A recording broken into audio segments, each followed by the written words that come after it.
In Minneapolis, a Somali man named Abdi sits in a small office above a grocery store. No bank manager, no lawyer, no paperwork spread across the table. He opens his phone, makes one call, and sends money across continents. Within hours, that money is already working. Not in Minnesota, not even in America, but in Kenya, through another Somali he has never met in person. No contract is signed, no government office is notified, no institution guarantees the transaction, and yet both men are calm.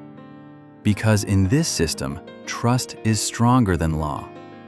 Every year, Somali networks move billions of dollars across Africa, the Middle East, Europe, and North America, often faster than banks, cheaper than formal transfers, and with fewer delays than state institutions. Businesses are started, families are supported, entire economies breathe through these invisible channels. To outsiders, this feels impossible, even dangerous. How can people move so much money without paperwork, without courts, without the state? And why does this system work, not occasionally, but consistently? In a world built on contracts, Somali society runs on reputation. In places where the state collapsed, people built something else. Not an alternative government, but an alternative logic. In this episode of The Human Map, we go inside the Somali money network. We explore how nomadic culture shaped trust, how hawala works without banks, why loyalty enforces contracts better than courts, and how a man in Minnesota can build a business with someone in East Africa, faster than most governments can process a form. If you're new here, subscribe to The Human Map for documentary stories that explain how history, culture, and survival shape human systems. This is not a story about secrecy, and it's not a story about crime. It's a story about how humans adapt when institutions fail, and what happens when those adaptations move into the modern world. This is how Somali networks move money faster than the state. And this is The Human Map. In many parts of the world, trust lives inside institutions. Banks hold it. Courts enforce it. Contracts protect it.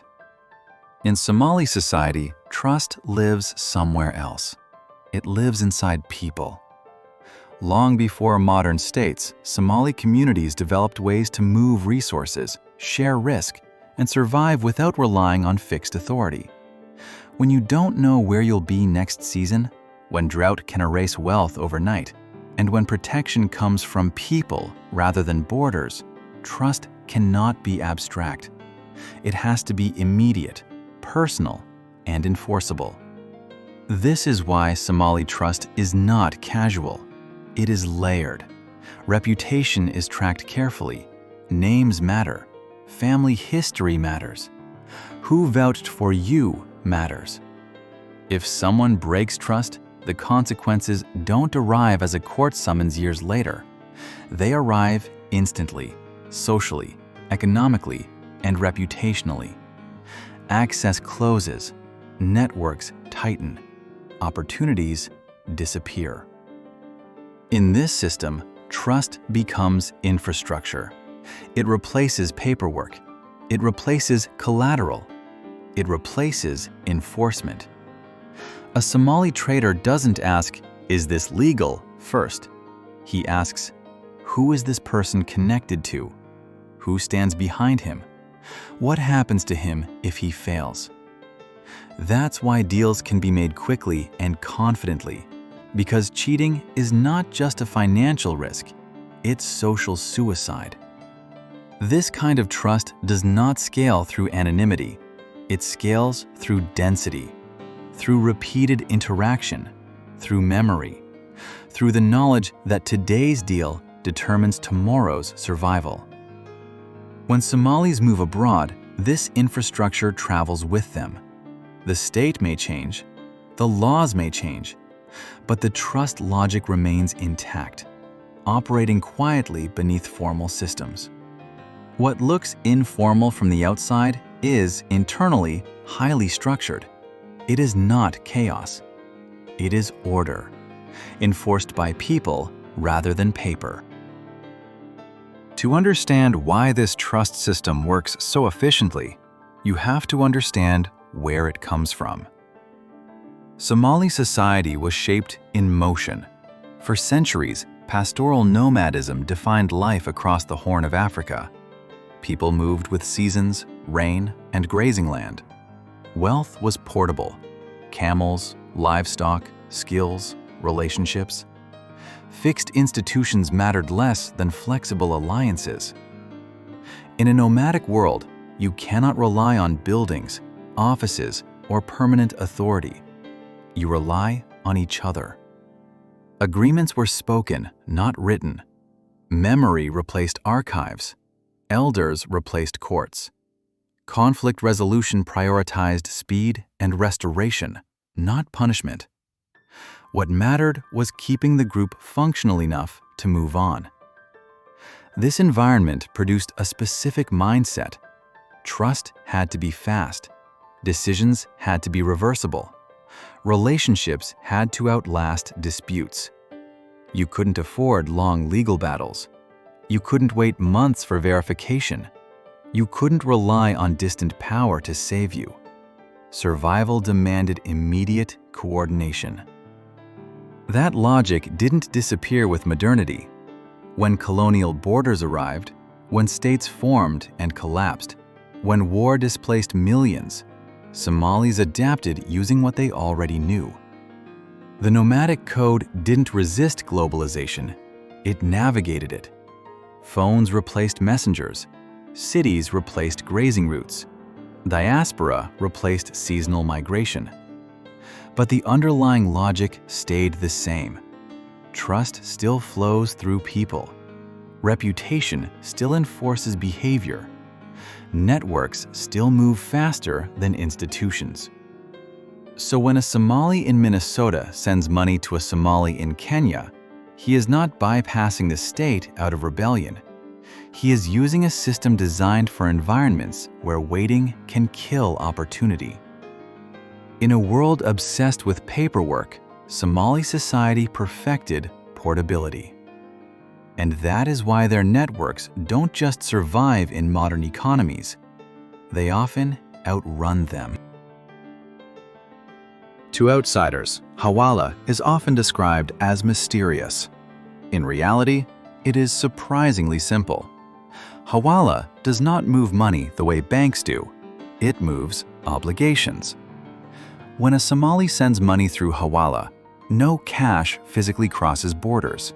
Instead, a trusted broker in one place records a promise, and a trusted broker somewhere else fulfills it.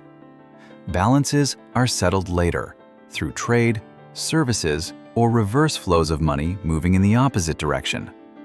What makes this work is not technology, it is alignment. Hawala brokers are not random middlemen. They are deeply embedded in the community. Their entire business depends on reliability. One failure can collapse decades of reputation. One dishonest act can close doors across continents. This creates a powerful incentive structure. Banks rely on contracts enforced by courts. Hawala relies on future exclusion. If a broker breaks trust, other brokers stop working with him. His access to networks disappears. His family name suffers. In tightly connected communities, that cost is far greater than any legal fine. This is why hawala can move money faster than banks. There are no background checks that take weeks, no forms waiting for approval, no delays caused by borders or banking hours. A phone call, a name, an amount, and the system activates. For diasporas, this speed matters. Emergencies don't wait for compliance departments. Business opportunities don't pause for verification processes. Families back home depend on money arriving when promised, not when paperwork clears. This doesn't mean hawala is invisible to states. Many systems are registered, regulated, and monitored today. But even where formal oversight exists, the logic remains informal. The system works because it assumes responsibility before regulation. Where banks ask, "Can we do this?" Hawala asks, "Who will answer if something goes wrong?" That question, and the social consequences behind it, is what keeps the system moving. Hawala is not faster because it ignores rules. It is faster because it was built for a world where rules arrived late, or not at all. And that makes it uniquely suited to cross-border Somali life in the modern era. When Abdi in Minnesota decides to start a business with a Somali partner in Kenya, the decision doesn't begin with a spreadsheet. It begins with a conversation. Who introduced this person? How long has he been known? Who would be embarrassed if this deal failed? Abdi knows that distance doesn't weaken accountability, it multiplies it. If his partner in Kenya fails him, the consequences won't be limited to one transaction. Word will travel through relatives, business contacts, and community circles faster than any legal notice ever could. Money is sent, goods are purchased, services begin. Updates arrive constantly, not because Abdi demands them, but because transparency is expected. Silence raises suspicion. Communication maintains trust. If a problem appears, it's handled immediately, not through lawyers, but through negotiation. Elders may be consulted. Mutual contacts step in. The goal is not to punish, but to restore balance and keep the relationship usable. What's striking is not the absence of rules, it's the presence of shared expectations. Both sides understand that this deal is not isolated, it's a test. If it succeeds, more opportunities follow. If it fails, doors close permanently. This is why Somali cross-border business often looks effortless from the outside. The heavy work happens before money ever moves, in the social filtering that decides who is even allowed into the deal.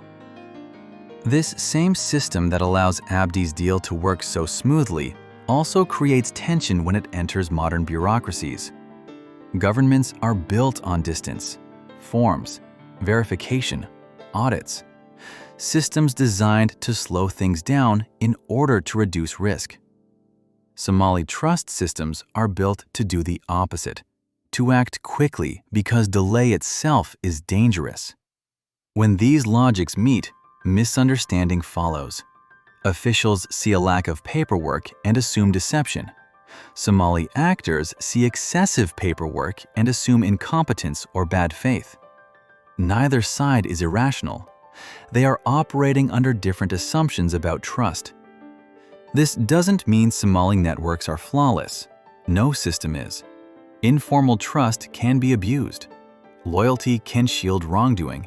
And when trust is broken, the damage can ripple far beyond a single deal. But reducing the entire system to headlines or scandals misses the point. The question is not whether Somali networks are perfect. The question is why they exist and why they continue to outperform formal systems in certain environments. Because when institutions fail, people don't stop cooperating. They just cooperate differently. Somali money networks are often described as informal, shadowy, or unregulated. But that language reveals more about the speaker than the system. These networks are disciplined. They are memory-based. They are enforced by reputation, not police.